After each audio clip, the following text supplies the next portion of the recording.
ওমা তুমি খেতে বসে পড়েছো? হ্যাঁ বসে পড়েছি, একদম সাজিয়ে গুজিয়ে। আজকে হিউজ হিউজ সব মেনু। কি কি নিলে? কি কি নিলাম? প্রথমে গরম গরম সাদা ভাত, পেঁয়াজ, কাঁচা লঙ্কা আর চাকা করে শশা কেটে নিয়েছি কুঁদরি ভাজা আর পুঁটি মাছের তেল ঝাল করেছি।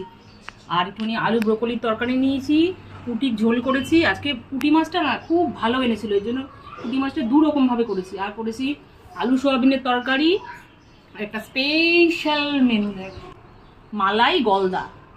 ঠিক আছে, মালাই গলদা। কিন্তু এই রেসিপিটা না খেতে দারুণ দারুণ লাগে। আর সব শেষে দেখো জলপাইয়ের চাটনি। সব তো বলে দিলাম, মেনু তো একদম টেবিলে ছড়িয়ে গেছে। আর বলো কি দিয়ে খাবো? পুঁটি মাছ দিয়ে দাও।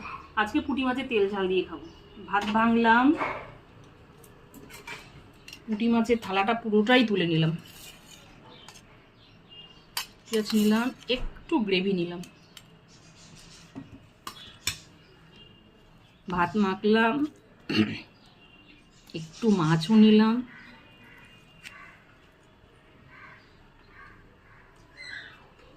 দারুণ।